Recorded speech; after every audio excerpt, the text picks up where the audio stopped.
What's good? Brian Tong here, and welcome to the Apple Bits for everything good and bad inside the world of Apple. Happy New Year to all of you. Look, 2020 was a tough one for all of us in different ways, so here's just hoping to a brighter 2021, because seriously, 2020. All right, you know the Apple news and rumors train never stops. My AirPods Max video was just a beast, so I had to breathe a little bit, but let's get started here with a rumored product that excites me and scares me at the same time. And no, we're not talking about AirTags, but a recent patent filing found by Patently Apple reveals Apple is working on a keyboard with adaptive displays on each key that can dynamically change. Yeah, that sounds pretty sick, because immediately my brain goes to the fact that they totally screwed up the touch bar. I still despise it, but I know many of you actually love it. But this patent is a lot more intriguing. It describes how each key contains a small OLED display. The keys could be made of materials like glass, ceramic, metal, or polymer. It could even be sapphire, and I love sapphire.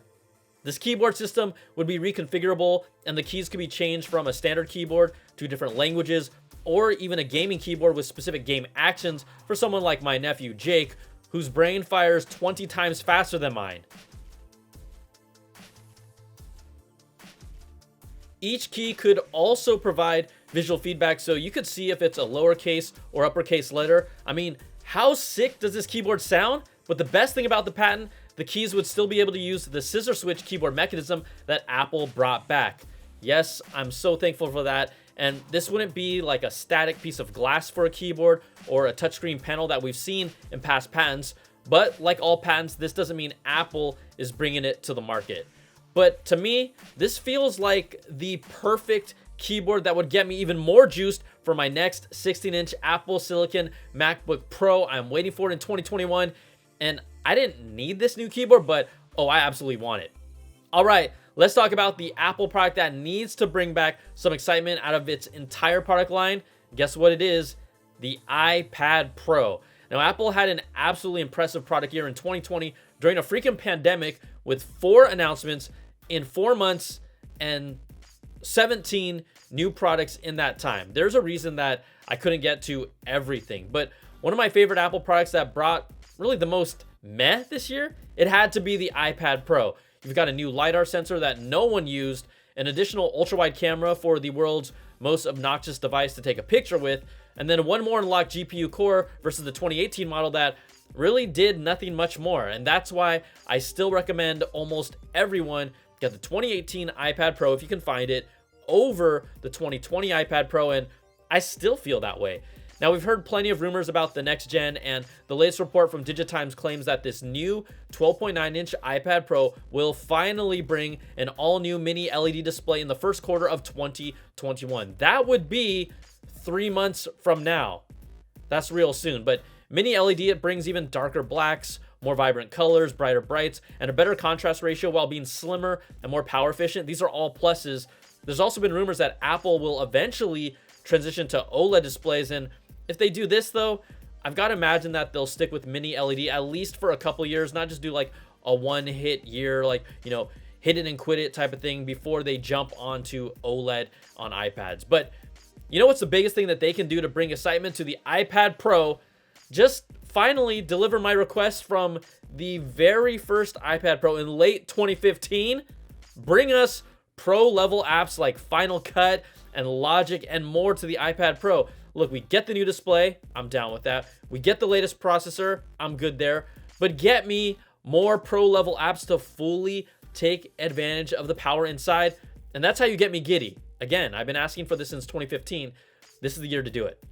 All right. A big thanks to Micro Audio for sponsoring this video. This is a cool new app on iOS with a new way to consume news from your phone, and I absolutely love using it. It takes the top stories from different news topics like tech, business, world news, and more, and then puts them into 3 to 5 minute short form summaries that are easily digestible. There's no analysis or bias, just the facts of the story. It's not about clickbait headlines, and you can pull up the full articles to read while you're listening to get perspectives from multiple outlets.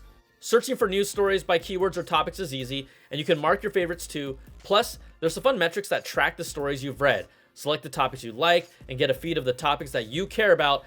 Micro Audio's presentation is just really clean, it's slick, and this is an app that's easy to use. And for someone like me who doesn't have a lot of time, I'm absolutely going to be using it for a while. So check out Micro Audio and get up to speed with the latest news fast. It's completely free, and you can download today on the Apple App Store.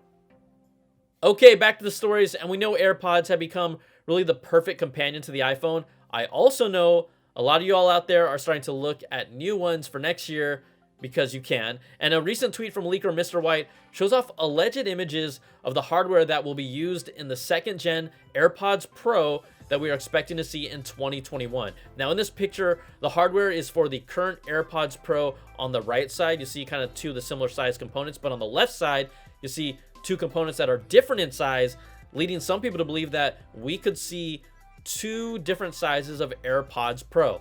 Now, Bloomberg had earlier reported that the second-gen AirPods Pro will have a more compact design that would get rid of the short stems that stick out. And yes, those are AirPods staples, but let's be real here. Galaxy Buds and others have always looked better than AirPods. I said it. Now, the thinking is that Apple might offer earbuds in two different sizes for better fit for customers with this new design. There's no timetable for when we expect to see the new AirPods Pro, but it is expected somewhere in 2021. And if we're talking wireless audio, hey, we got to showcase a third-party accessory coming out for the AirPods Max. What do you think it is?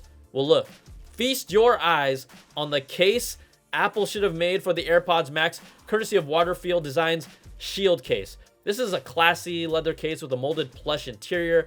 It's got the magnets to put it in its low power mode and an inner pocket to carry accessories. It's got waterproof zippers. It's got an outer pocket to store more things. This thing costs $99 and it is sold out until late February.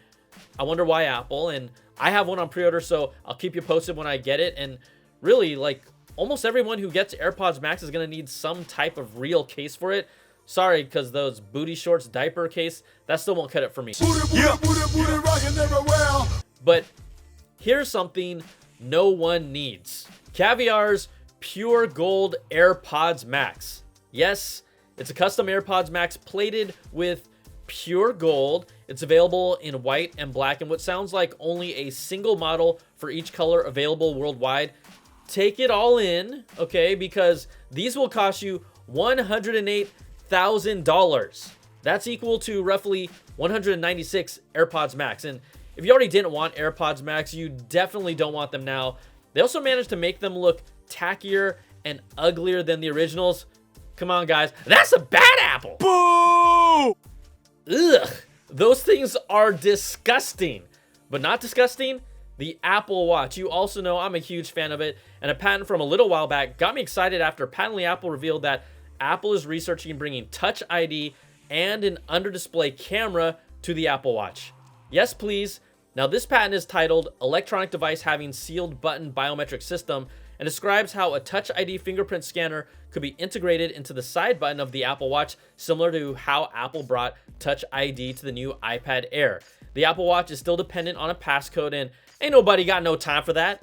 This is an absolute no-brainer that would enhance the experience of the Apple Watch. I'm on board for it. But this next one is a little more trickier. The patent is titled Electronic Devices with Two-Stage Displays.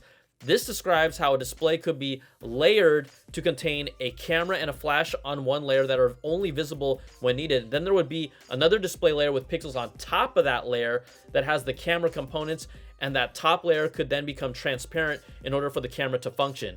Now, you could really see how they could also bring this tech to the iPhone, but recently ZTE's Axon 25G, they released with the first under-display camera on a phone with mixed results.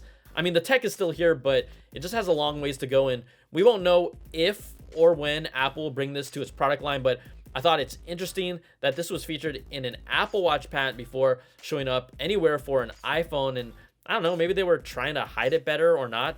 Well, guess what? Nothing can be hidden from the interwebs because the internet is undefeated. All right, that's going to do it for this video, everybody. If you like what you see, give me that thumbs up, subs up, and hit that notification bell, ding, to get my latest videos when they drop. Also, check out my Apple Bits XL audio podcast to get the latest deep dive with all these stories and more every week. Thanks so much for watching. And again, have a happy new year. And I just wanted to call out for those of you who may have lost a loved one this year. You know, I wanted to acknowledge you, acknowledge your family and your friends, and just send you a whole lot of love and healing for 2021. and beyond, because that's what we do, all right? So thank you all for watching my videos for this year. Thank you to all of you who support me on my Patreon that allow me to keep doing this. Take care and be safe, and I'll talk to you all in 2021, unless it's already 2021, all right? Peace and love.